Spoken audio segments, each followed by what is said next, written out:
Eu convido os irmãos a abrirem suas Bíblias no texto do Êxodo, capítulo de número 2. Nós iremos fazer a leitura dos versículos 23 a 25. Livro do Êxodo, capítulo de número 2, os versos de 23 a 25. Eu farei a leitura e os irmãos acompanharão nas suas Bíblias. Diz assim a palavra do Senhor. Decorridos muitos dias, morreu o rei do Egito. Os filhos de Israel gemiam sob a servidão e por causa dela clamaram, e o seu clamor subiu a Deus. Ouvindo Deus o seu gemido, lembrou-se da sua aliança com Abraão, com Isaque e com Jacó. E viu Deus os filhos de Israel e atentou para a sua condição. Vamos orar mais uma vez? Ó Senhor, Senhor nosso, quão magnífico em toda a terra é o teu nome. Recebe nesse instante, ó Deus, o nosso desejo de poder ouvir a tua doce voz pela palavra lida, e o nosso desejo é que ela seja também pregada com fidelidade. Que o Senhor então dê graça a cada um dos teus servos que aqui se encontra, que possamos ouvir a instrução dos céus, e que nossas almas sejam edificadas, alimentadas, corrigidas, animadas, nutridas, segundo for a nossa necessidade e a tua boa vontade para com cada um de nós. Que o teu santo e glorioso Espírito também fale ao coração dos nossos filhos, para que eles, desde o menorzinho até ao maior, ao mais velho, possa, assim como nós, os adultos, andar na mesma trilha de fé e de dependência de Cristo, nosso Redentor. A esse teu servo, dá-me tua graça, para que eu possa transmitir a tua palavra com fé, com temor, com fidelidade. E as minhas fraquezas, minhas falhas, meus pecados não sejam impedimentos para que o teu povo te ouça. Então somente abençoa a igreja, a noiva do teu filho, e fala-nos de tua parte. Essa é a nossa súplica em Cristo Jesus. Amém. Amém. Meus irmãos, é certo que tudo aquilo que se faz tem uma motivação, seja aquilo que é feito na terra pelos homens e seja aquilo que é feito na terra pelo Senhor. Deus também tem uma motivação para realizar a sua obra redentora em nossas vidas. Eu não sei se alguém já se perguntou por que Deus faz o que faz, mas o texto que nós acabamos de ler, ele responde essa pergunta. Ele vem exatamente para nos ensinar por que Deus faz o que faz, ou seja, por que Ele é Deus Redentor, Salvador do seu povo. E é sobre esse assunto que eu quero tratar com os irmãos essa noite. A aliança, a motivação divina para a nossa redenção. O texto que nós lemos, que é exatamente a conclusão do capítulo 2, e eu deixei essa pausa no capítulo de propósito, lógico que eu não sou o único que faz isso, a maioria dos comentaristas também fazem essa separação.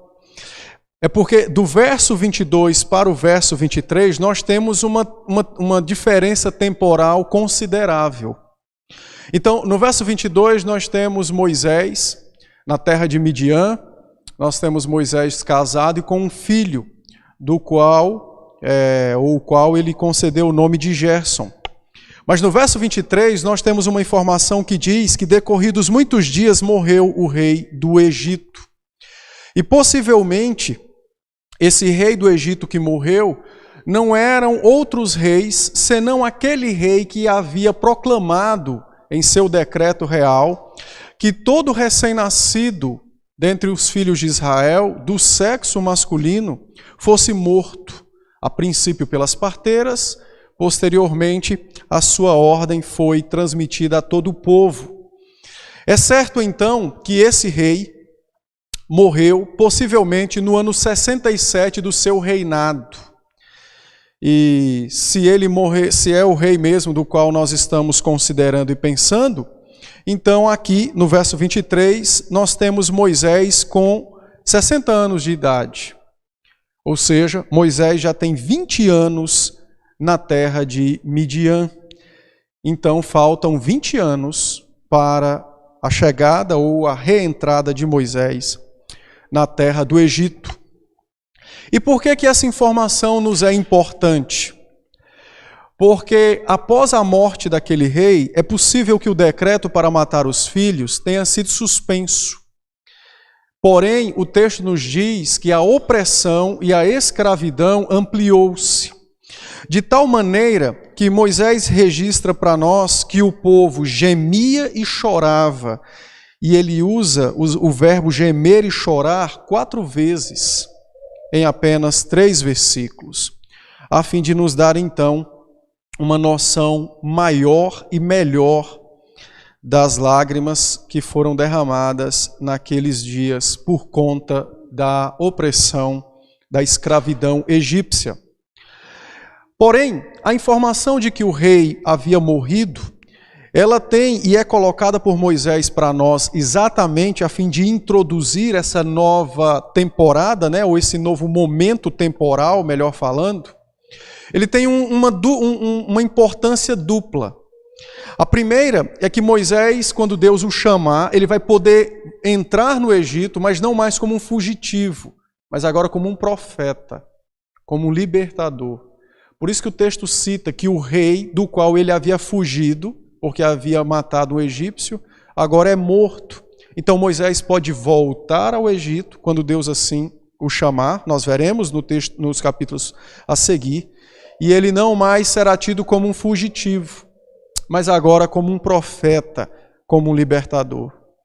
Mas a segunda importância, e essa é a que define a interpretação desses versos, é que o povo agora se encontra debaixo de uma forte escravidão e opressão.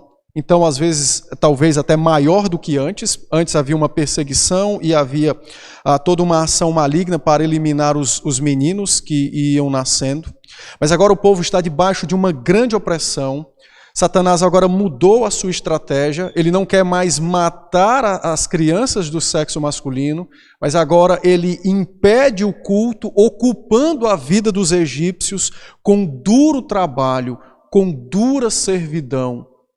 Israel agora não pode mais pensar no seu Deus, porque as suas 24 horas dos seus dias estavam ocupadas completamente com a sua servidão. E por isso a ênfase de Moisés, o povo gemia e o povo clamava.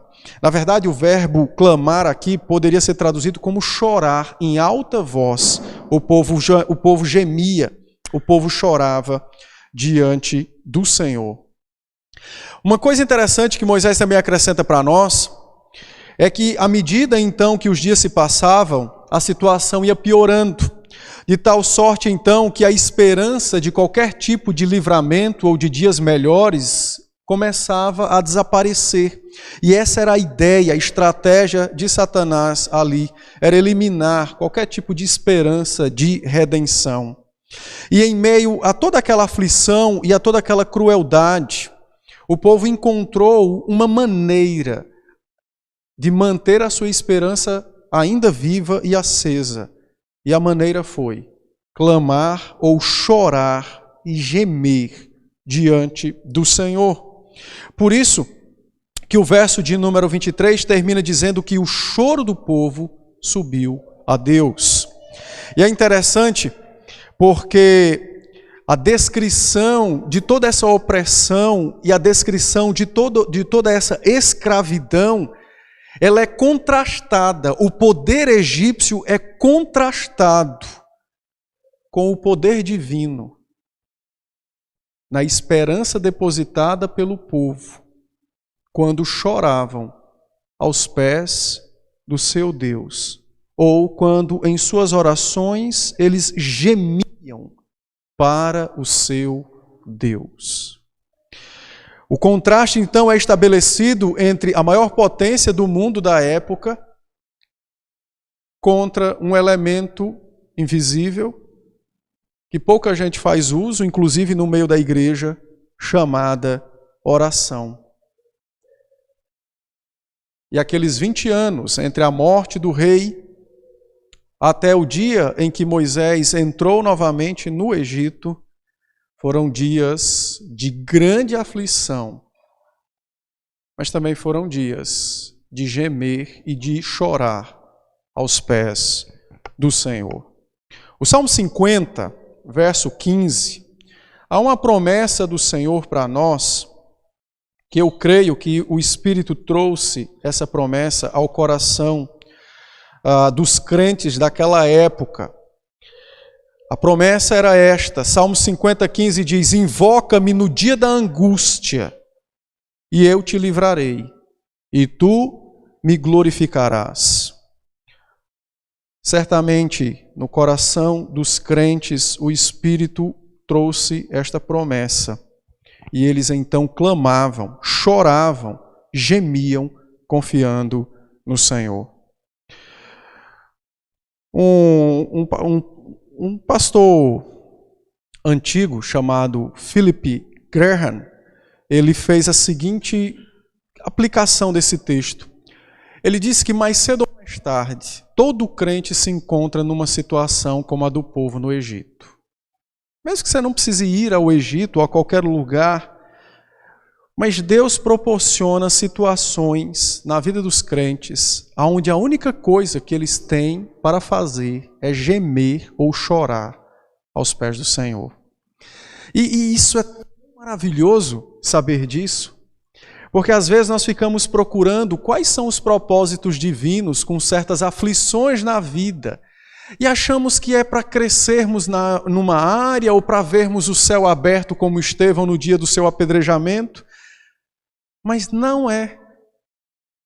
O propósito maior e principal é que nós aprendamos, conforme diz o apóstolo Paulo em Romanos 8, em gemidos e em choros, a falar Abba Pai, com aquele que é poderoso para nos atender. Quando, em 2000, acho que foi 2001, né, que teve o desastre das Torres Gêmeas, então, num programa de rádio, acho que perguntaram a MacArthur: pastor, o que é que o povo pode fazer agora? E ele disse: o povo tem que orar. E o entrevistador retrucou e disse: mas só isso? Ele respondeu dizendo: ora, se falar com aquele que tem todo o poder nos céus e na terra é só isso, então é só isso que nós temos para fazer. É só isso que nós temos para fazer. No Salmo 5, verso 2, o Senhor promete ouvir as orações e responder às súplicas do seu povo. Então, nós aprendemos que não é à toa o sofrimento na vida cristã. E quando esse sofrimento chegar, ainda que você não saiba expressá-lo por meio de palavras, não se preocupe. Apenas entregue o seu choro e o seu gemido com fé ao Senhor. E isso será, talvez, a melhor de todas as suas orações. O apóstolo Paulo, ensinando sobre essa ação do Espírito em socorrer os crentes em suas fraquezas, em Romanos 8, 26, Paulo diz que o Espírito auxilia os crentes em suas fraquezas, com gemidos inexprimíveis. Os crentes precisam imitar o Espírito e entregar suas dores ao que pode todas as coisas. O Salmo 34, 15 diz que Deus não tem ouvidos dos quais não possa ouvir. Os crentes precisam entregar suas dores ao Senhor. Mas talvez você se pergunte, o que é que isso tem a ver com aliança? Ora, é simples, tudo. Se o povo não cresce que Deus podia ouvi-lo, por que o povo estaria a orar? Já que todas as esperanças terrenas de um livramento estavam esgotando-se dia após dia, dada a crueldade, dada a força, a opressão, a escravidão egípcia sobre eles. O povo não orava ao Senhor como se fosse um escape. Eu não tenho o que fazer, vou orar. Não, o povo orava ao Senhor, crendo que o Deus pactual ouve súplicas, gemidos, choro e orações. Por isso que o povo foi orar. E por isso que Moisés nos diz: decorridos muitos dias, o rei morreu, mas não se aliviou a situação. Pelo contrário, maior foi a opressão nos dias seguintes. Um outro detalhe que o texto nos ensina, uma outra informação que o texto nos traz e que devemos também compreendê-la e aplicá-la à nossa vida, e Moisés faz com que nós, de fato, entendamos isso, é que a mudança de governantes não anula o pecado na terra. Às vezes nós temos uma esperança muito antibíblica, né? Vivemos orando para que na mudança de um governante deixe de haver pecado na terra.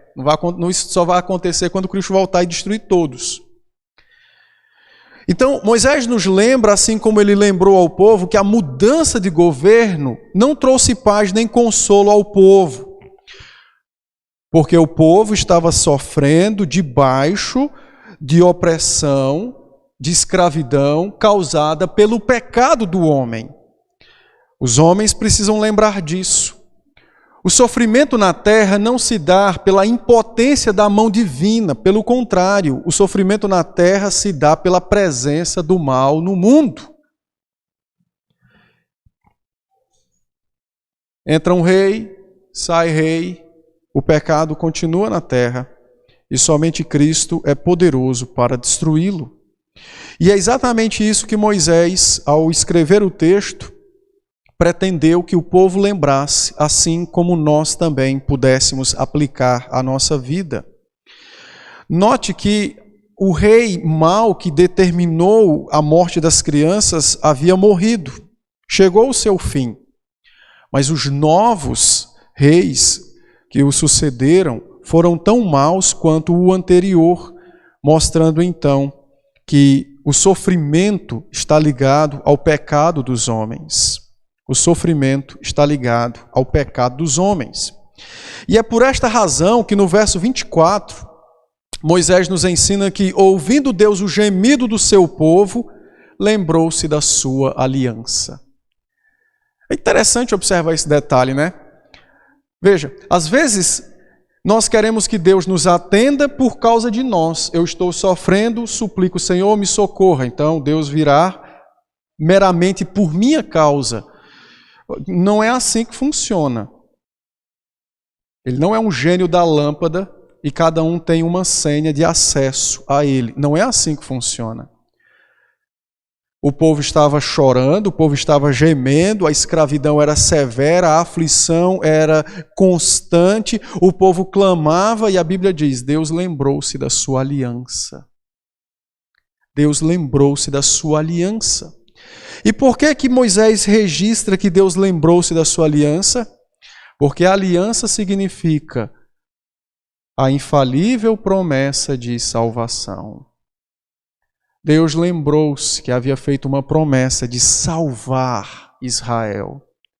Deus lembrou-se que havia feito uma promessa de salvar o seu povo. E o texto então diz exatamente isso para nós. Deus lembrou-se da sua aliança, do seu pacto de amor com o seu povo. Do seu pacto de amor com o seu povo. É interessante, nós devemos notar que o texto está nos ensinando que o motivo pelo qual Deus age para socorrer o seu povo não é a necessidade particular dos crentes. O motivo pelo qual Deus salva o seu povo é a aliança, e não o mero gemer ou a opressão sentida. Note que se Deus salvar você apenas pelo seu sofrimento, Ele não tem relacionamento com você. Se Deus tira você de um buraco e coloca-o numa planície, num lugar seguro e o deixa, não há relacionamento. Mas se Deus visita você no seu cativeiro por causa de uma aliança, é sinal de que Ele está te salvando para ter relacionamento com você. E é isso que Moisés está lembrando ao povo. Deus não está tirando vocês do Egito por causa da servidão, da escravidão, da aflição. Deus está tirando vocês do Egito por causa de uma aliança. O Messias não pode nascer na terra da escravidão. O Messias não pode vir na terra da escravidão. A nossa redenção, assim como daqueles irmãos do passado, não foi realizada pela mera existência de sofrimento ou pela mera existência de escravidão.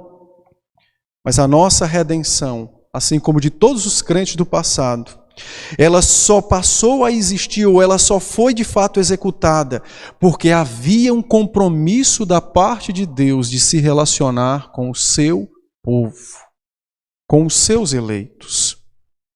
Deus não estava apenas interrompendo o choro de um dia na vida daqueles israelitas. Deus estava, na verdade, trazendo um consolo que dura para a eternidade, salvação. E é por esta razão que Moisés contrasta o sofrimento presente, ainda que agonizante, com o fato de Deus lembrar da sua aliança. Com o fato de Deus lembrar da sua aliança, do seu pacto. Verdadeiramente, o que Deus estava fazendo era trazer a sua promessa para aquele momento, para que então, e a partir de então, ao livrar o povo, pudesse haver relacionamento, aliança, pacto de amor entre Deus e o seu povo.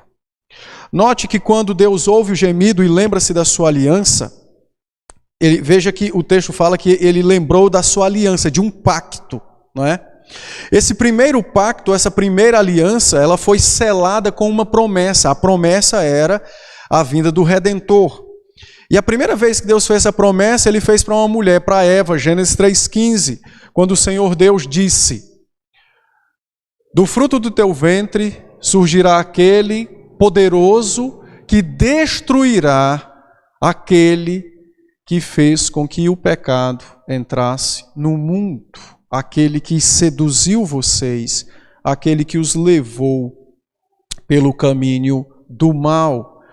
Do fruto do teu ventre, então surgirá aquele que verdadeiramente tem poder para livrar da maior e da pior escravidão, aquela que é de fato estabelecida na alma por Satanás, pelo pecado e pelo mundo.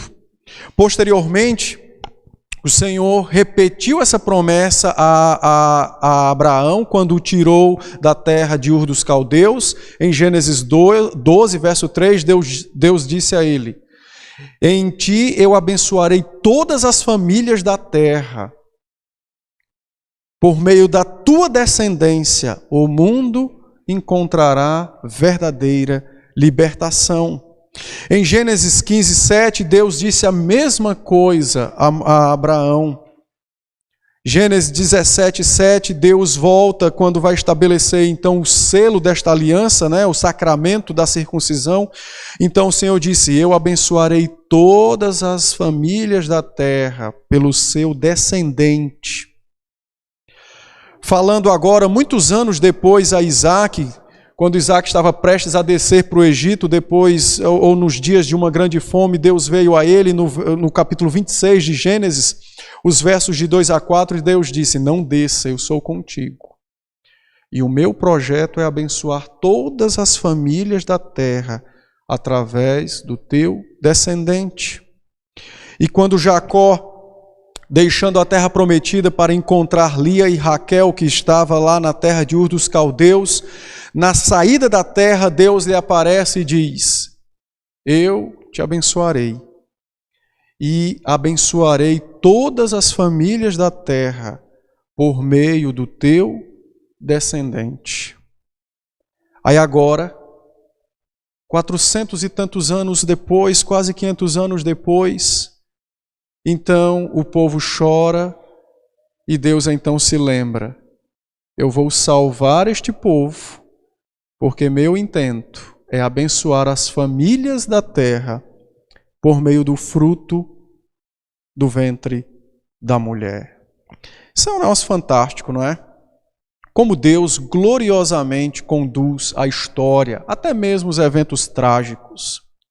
Eu não sei se os irmãos perceberam, e aqui já fazendo uma aplicação para nós, se os irmãos lerem depois, né, os irmãos poderão ler os capítulos 3 em diante, Deus vai aparecer a Moisés e vai dizer: Moisés, diz a Faraó, deixa aí meu povo o caminho de 3 dias, para quê? Para ter descanso, não trabalhar, revigorar as forças e voltar para a escravidão. É isso que você vai ler? Não. Deixa aí meu povo o caminho de 3 dias, para que sacrifique ao meu nome. Esse era o motivo da redenção. O cumprimento de uma promessa de relacionamento de amor dentro de uma estrutura pactual. E é isso que Moisés está lembrando ao povo. Vocês saíram do Egito não para se ver livre das mãos egípcias, mas para render os corações ao Deus Todo-Poderoso e Salvador. E meus irmãos, não há de fato melhor libertação do que esta, aquela que é operada no coração. É por isso que hoje, mesmo sendo livres no nosso país, muitos homens são cativos, né? São escravos de seus vícios, de seus ídolos, de seus pecados. Podem não estar gemendo e chorando audivelmente porque outro homem os aprisiona, os maltrata e os aflige. Mas no interior de seus quartos, no interior de suas almas, só existe pranto, lágrimas, morte, porque o pecado, porque Satanás é um senhor implacável e não há verdadeira libertação se não for promovida por Cristo, para que o coração pertença inteiramente a Ele, para que de fato haja culto e adoração. A celebração, então, da liberdade que Israel haveria de receber logo em breve, seria com cultos. E foi por isso, agora fazendo já uma aplicação antecipada para o resto do livro, foi por isso que Israel não compreendeu o plano de Deus. E era por isso que o povo toda hora queria voltar para o Egito, porque eles confundiram a libertação de suas almas com o entregar de suas almas a Cristo. E porque fizeram a confusão, viviam com saudades dos dias de seu choro e de seu gemido, porque os corações não foram rendidos ao Senhor. Deixa ir o meu povo, diz o Senhor, caminho de 3 dias para me cultuar e para sacrificar a mim. Deixa ir o meu povo. O objetivo da salvação, da libertação de Israel, não era apenas a libertação física, mas era exatamente uma libertação espiritual, a consagração das almas ao Senhor. E aqui, meus irmãos, trazendo para os nossos dias, às vezes até na igreja, né, muitos crentes têm dificuldade de compreender a vida cristã. Porque eles acham que a vida cristã é uma liberdade que foi dada para ser feliz, para obter o que quer, para se fazer o que quer, quando na verdade não. Nós fomos resgatados de um reino das trevas, onde o rei era implacável e nossa morte era a nossa própria recompensa, e fomos trazidos, conforme diz o apóstolo Paulo, escrevendo aos Filipenses capítulo 1, versos 13 a 15, para um reino onde o rei é um filho e governa pelo amor. Então nós fomos redimidos para pertencer a Cristo. Nós não fomos redimidos para pertencer a nós mesmos. O povo precisava lembrar disso. E nós também. Mas em terceiro lugar, o texto prossegue e diz mais. O texto então diz que Deus lembrou-se da sua aliança feita com Abraão, com Isaac e com Jacó. Essa promessa, ou essa aliança, melhor dizendo, ela foi selada com uma promessa. A promessa de abençoar as nações. E agora Deus então começa a dar cumprimento a essa promessa. Israel foi tomado como sendo o protótipo, o modelo de como Deus trabalharia para abençoar o mundo. Às vezes o pessoal confunde, né, Israel hoje como sendo o povo de Deus, por causa do Antigo Testamento. Ele foi o povo no Antigo. Por quê? Porque ele era modelo daquilo que Deus faria no Novo Testamento. Quem é o Israel de Deus hoje? São os crentes, disse Paulo aos Gálatas. Todo aquele que ama e louva o nome de Cristo, esse é de fato filho de Abraão. Foi o que disse o Espírito por boca do apóstolo. Portanto, então, Israel seria esse modelo de como Deus abençoaria as nações. E note que você tem, mais à frente nós iremos verificar, saíram mais de 600 mil homens, sem contar mulheres e crianças. E eles foram libertados ou foram redimidos por um único homem, Moisés. Era exatamente o tipo de como Deus iria libertar os milhões de eleitos ao longo das eras por um único homem, o seu Filho, o Senhor Jesus Cristo. Então, Israel é um modelo de como Deus iria abençoar o mundo. A bênção do Senhor para as famílias não seria em promover a elas riquezas, farturas e etc., mas seria em promover um Redentor, um Salvador, alguém que de fato os libertaria, tanto física como espiritualmente. Deus então provê um libertador. E ao libertar Israel do poder do país mais poderoso daquela época, né? Era o país mais poderoso da terra naquela época, era o Egito. Deus está então nos mostrando de que maneira ele de fato haveria de eliminar o poder mais poderoso na terra, que subjaz, que na verdade que domina as almas dos homens antes de Cristo os alcançar, Satanás. Isso tudo era um modelo de como Deus haveria de salvar o seu povo por meio do seu Filho. Não é à toa então que o apóstolo João, escrevendo lá por volta do ano 90 da era cristã, João disse: Jesus Cristo é o que tem poder para destruir as obras de Satanás. Então aqui nós temos um modelo daquilo que seria feito no futuro.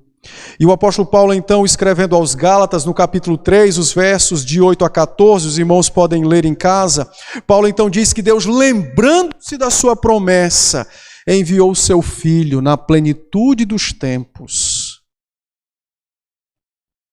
E o Senhor então veio para abençoar as nações através de uma redenção alcançada pelo derramamento do seu sangue, através do ferir de seu próprio corpo numa cruz do Calvário.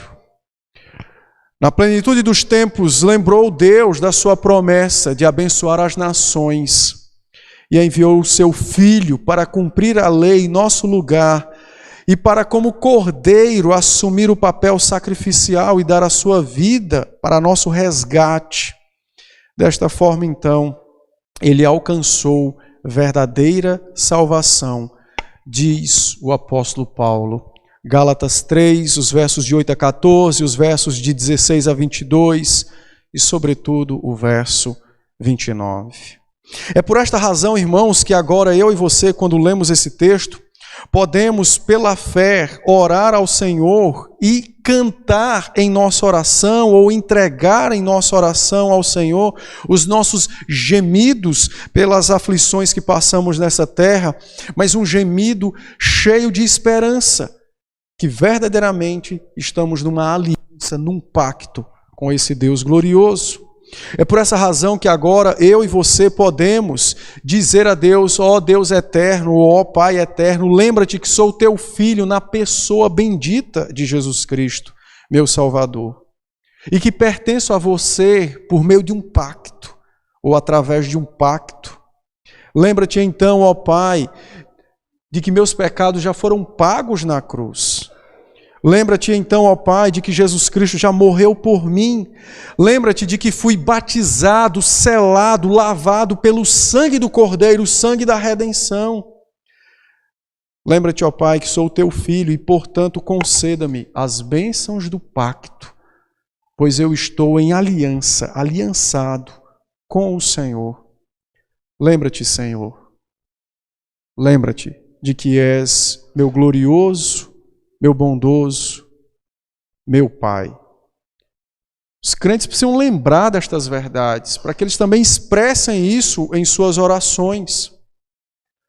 Às vezes nossas orações são vagas, porque nós não trazemos às nossas mentes, à nossa alma, as verdades teológicas e espirituais da palavra.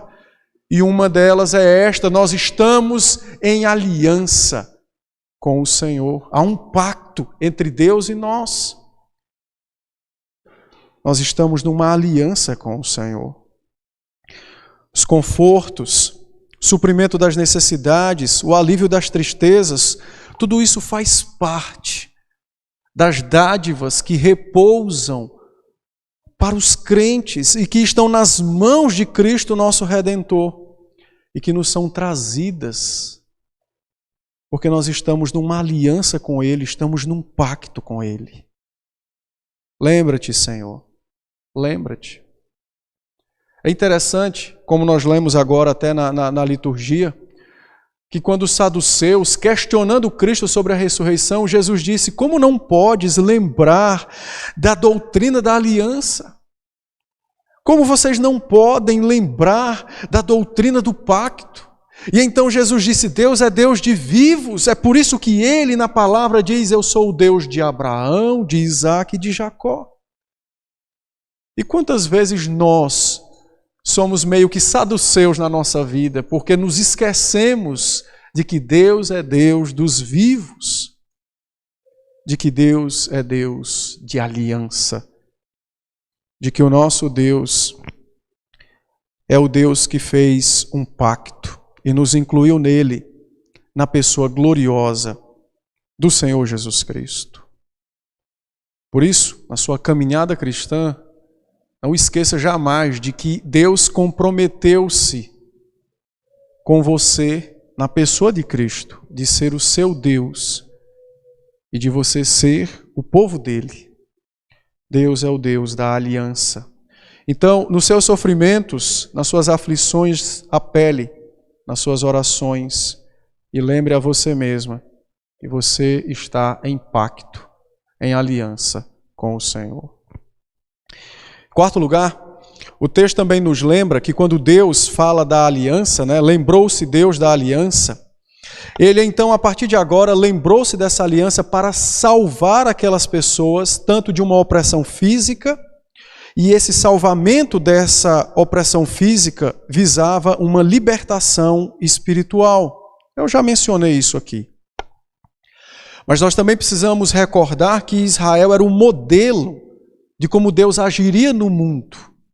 Então, o modo como Deus age no livro do Êxodo, e em especial nesse texto, é um modo pelo qual Deus também nos instrui, nos ensina como nós devemos agir como igreja hoje, nos nossos dias.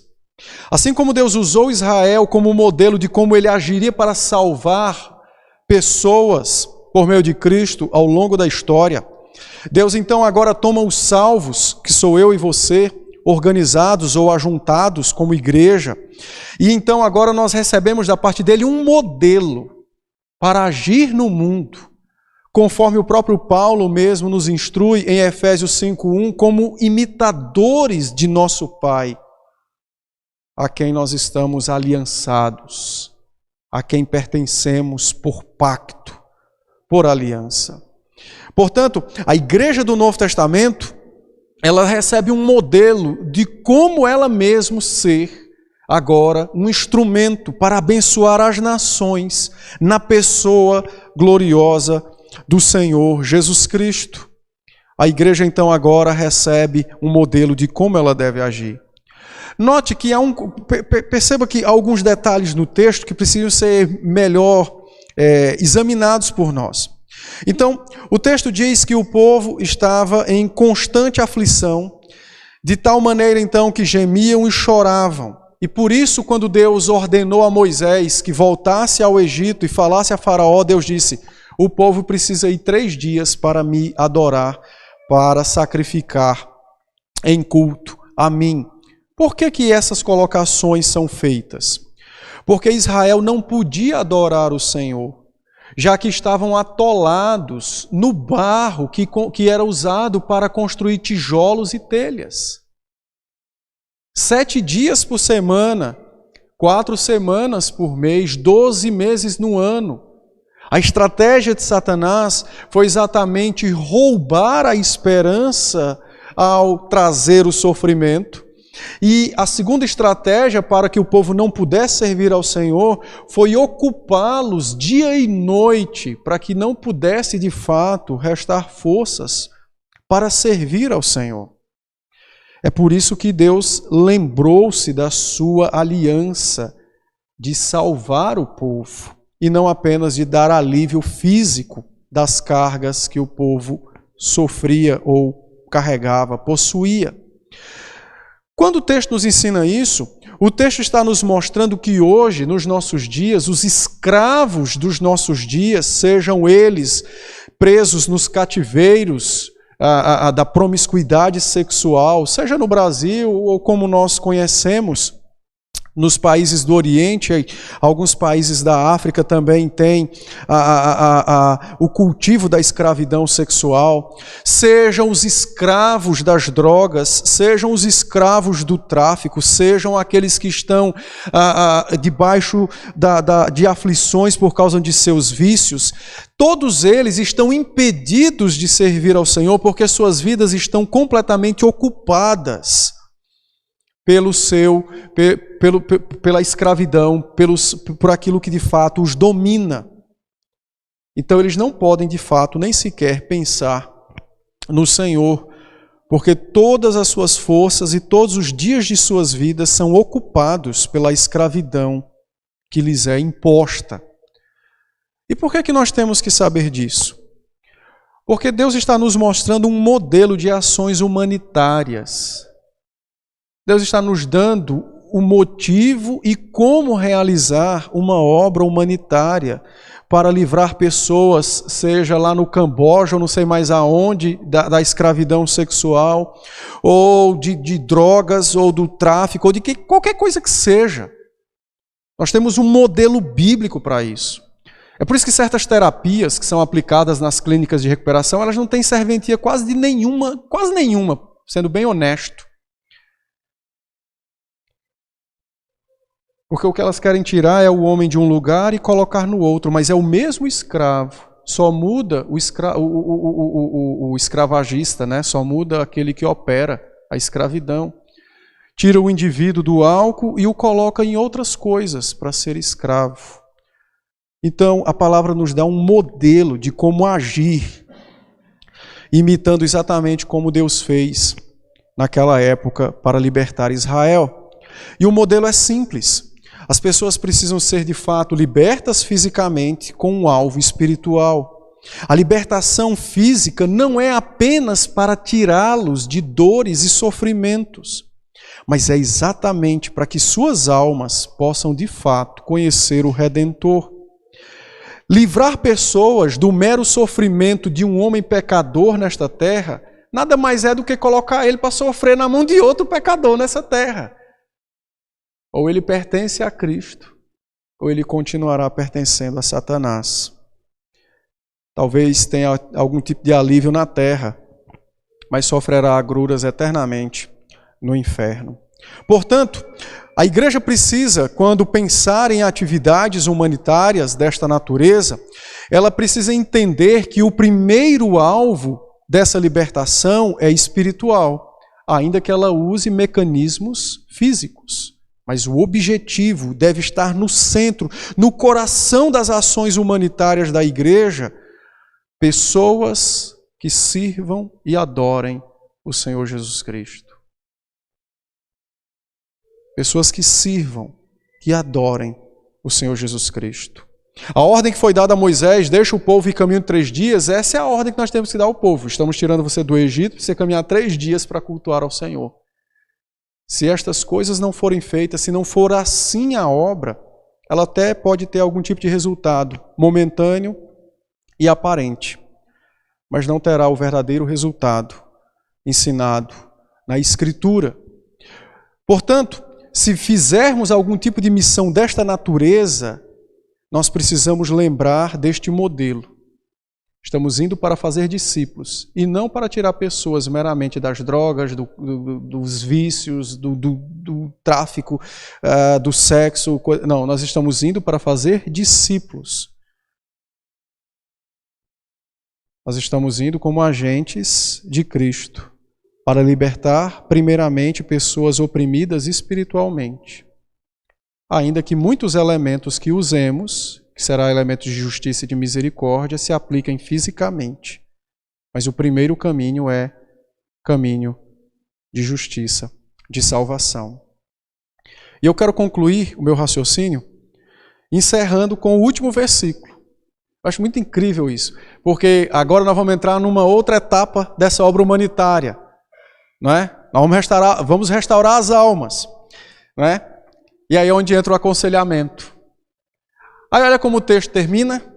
O texto termina assim: e viu Deus os filhos de Israel e atentou. A palavra atentar poderia também ser traduzida para conhecer. Viu Deus os filhos de Israel e conheceu a sua condição. Atentou, conheceu a sua condição. Por que o texto termina assim? Por que o texto não termina dizendo assim: e viu Deus a aflição de Israel e por isso intentou chamar Moisés? Por que o texto diz: Deus viu o povo e conheceu a sua condição? A razão é simples. Conhecer implica presença. Conhecer implica presença. Conhecer significa que Ele também está presente, até mesmo nos lugares mais terríveis de escravidão.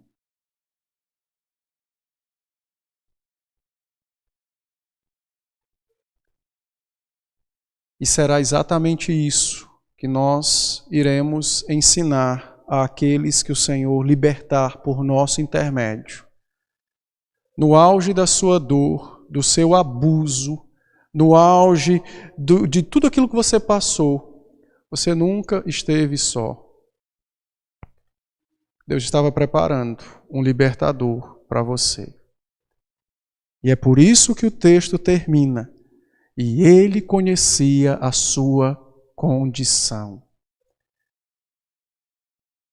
E é isso que nós vamos dizer para os abusados fisicamente, sexualmente, quem quer que seja. Não há nenhum milímetro, nem na terra, nem fora dela, que esteja oculto aos olhos do Senhor. Não há nenhum lugar na terra ou fora dela que Deus não governe e não domine. Não há nenhum lugar. Ele conhece as aflições dos homens. E por isso que Ele proveu um Redentor. Por que você sofre? Porque há pecado no mundo. Quem é que destrói as obras de Satanás, o pecado? O Redentor. Deus conhece a nossa aflição.